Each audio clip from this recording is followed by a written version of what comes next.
શેખ મિયાને કાઢી મૂક્યા. હાહાકાર મચી ગયો સભામાં, વાતાવરણ આખું ઉગ્ર બની ગયેલું. સાંભળજો બંધો, ઘડીકમાં તો હતું નહોતું થઈ ગયું. શેખ મિયા ભાવનગર ગયા નોકરી રહેવા માટે. ભાવનગર દરબારના ત્યાં મહારાજને ખબર પડી કે ભાવનગર ગયા છે. મહારાજે ભાવનગર નરેશને કાગળ લખી નાખ્યો કે અમારો દ્રોહી છે, આ અમારો વેરી છે, અમને મારવાનો પ્રયત્ન કર્યો તો કાલ તમારો વારો કાઢશે, માટે મહેરબાની કરીને એને નોકરીએ રાખતા નહીં. ભાવનગર દરબારે નોકરીએ રાખી દીધેલા, કાઢી મૂક્યા. કોઈ જગ્યાએ મહારાજ નોકરીએ રહેવા ના દે. તમને એમ થશે કે આપણું આવું કામ તો આપણે ન કરીએ હો, અને મહારાજે આ શું ધંધો માંડ્યો છે. સાંભળજો, મહારાજને એક દ્રષ્ટાંત પૂરું પાડવું છે, એક સંકલ્પ મહારાજને પૂરો પાડવો છે કે કોને ઓળખાણ કરી કહેવાય, કોને જતન કર્યું કહેવાય, અને જતન કર્યું કેવું હોય એની એક અહીંયા એક પ્રસંગ પૂરો પાડ્યો છે. અને તે ત્યાંથી નોકરીએ રખડતા રજડતા ગોંડલ ગયા. ગોંડલ એક વખત દાદા ખાચર 2 મહિના પસાર થઈ ગયા છે. દાદા ખાચર ગોંડલ ગયા છે કંઈક કામ માટે, અને ગોંડલની બજાર વચ્ચે દાદા ખાચરનો અને શેખ મિયાનો ભેટો થઈ ગયો. દાદા ખાચરને જ્યાં દૂરથી જોયા, દોટ મૂકી. કોણે? શેખ મિયાએ દોટ મૂકી.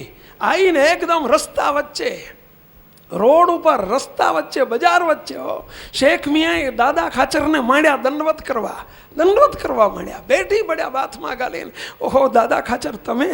આંખમાં ચોધાર આંસુ, રડતા જાય ને પૂછતા જાય, દાદા ખાચર મહારાજની તબિયત તો સારી છે ને? મહારાજને શરીરે ઠીક તો છે ને? મહારાજ મારી ઉપર નારાજ તો નથી ને? મહારાજને કંઈ મુશ્કેલી તો નથી ને? કંઈ તકલીફ તો નથી ને? મહારાજ તો મારો પ્રાણ છે, મારું જીવન છે. દાદા ખાચર, મહારાજને મારા વતી દંડવત કરજો અને મારા વતી માફી માગજો. મારી કંઈ ભૂલ થઈ ગઈ હોય ને મહારાજને કહેજો, છોરું કચોરું થાય પણ માવતર કમાવતર ન થાય. મહારાજ બહુ નિર્દોષ સ્વરૂપ છે, મહારાજ બહુ દિવ્ય સ્વરૂપ છે, મને એમાં કોઈ સંકલ્પ નથી. મહારાજને કહેજો મારી ઉપર ખૂબ રાજી થાય, અને મહારાજને કહેજો મારી ભૂલ માફ કરી અને મને પાછો બોલાવ્યો. મારી કંઈ ભૂલ હોય તો માફ કરે, પણ મને પાછો બોલાવ્યો. મહારાજના વિયોગથી હું રહી નથી શકતો. સાંભળજો, કેવી ગરજ, કેવી ભૂખ, કેવું જતન, આટલું બધું કર્યું. આ ઠેકાણે આપણે હોઈએ તો? પહેલું તો હોઈએ જ નહીં. અને કદાચિત આપણે બેસ્ટ ટુ બેસ્ટ વિચારીએ કે હોઈએ તો. દાદા ખાચરને તે એ વખતે 2-4 વળગાડીએ કે તારા મહારાજને કહી દે છે એમ કરીને. સાંભળજો, પણ કેટલો દિવ્ય ભાવ. સાંભળજો, દાદા ખાચર આમ જોઈ રહ્યા. આહા, જે દાદા ખાચરે ગઢપુરની અંદર પ્રસંગ જોયો હતો, માર ખવડાવવાનો પ્રસંગ. દાદા ખાચર અને સમગ્ર સત્સંગ સમાજ જાણતો હતો કે આ શ્રીજી મહારાજે વગર વાંકે શેખ મિયાને માર ખવડાયો છે. શેખ મિયાનો કોઈ વાંક નહોતો, હરગીજ કોઈ વાંક નહોતો. એ નજરે જોયું છે. છતાં પણ દાદા ખાચર આજે અહીંયા જ્યાં નિર્દોષ બુદ્ધિ જોઈ, મહારાજને વિશે એક અનન્ય પ્રેમ જોયો, મહારાજને વિશે કોઈ ભાવ ફેર નથી થયો, કોઈ રેખા નથી બદલાણી. સાંભળજો, આ દિવ્ય પ્રસંગ જ્યારે અહીંયા જોયો, દાદા ખાચરની આંખમાંથી પણ આંસુ નીકળી ગયા. બાથમાં ગાલીને બેઠી પડ્યા. શેખ મિયા, તમે ઉભા રહો, તમે દંડવત કરવાને લાયક છો.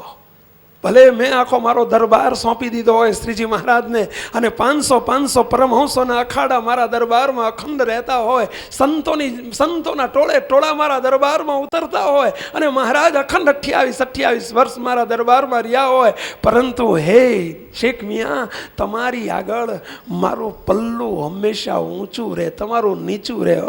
તમે દંડવત કરવા તુલ્ય છો. આવી નિર્દોષ બુદ્ધિ, આટલી બધી નિર્દોષ બુદ્ધિ, આ સ્વરૂપને વિશે આટલો બધું હેત, અને છતાં પણ અંતરમાંથી ભાવ ફેર સહજ નથી થયો. ધન્ય છે શેખ મિયા. હાથ જોડીને કહે છે, બસ મારો આટલો સંદેશો મહારાજને કહેજો કે મહારાજ મારી ઉપર રાજી રહેજો અને મને દયા કરીને પાછો બોલાવજો. મારી ભૂલ થઈ ગઈ હોય તો માફ કરજો, આટલું કહેજો. દાદા ખાચરે આવીને મહારાજને દંડવત કરીને સભા વચ્ચે વાત કર્યો, આખો સંદેશો કીધો. બધા સંતો હરિભક્તોની આંખમાં આંસુ આવી ગયા. આહા, શ્રીજી મહારાજ એ વખતે સભાજનોને કહે છે, હે સંતો, હે ભક્તજનો, હું શેખ મિયાને વારંવાર સંભાળતો હતો અને જમતી વખતે ક્યાં ગયા શેખ મિયા? હું પ્રસાદી આપતો હતો થાળમાંથી. બહારગામ જવું હોય તો શેખ મિયાને સંભાળતો હતો. મારા ઢોલિયા ઉપર હું એમને ક્યારેક બેહાડતો હતો. અક્ષરોડીમાં ચરણની સેવા આપતો હતો.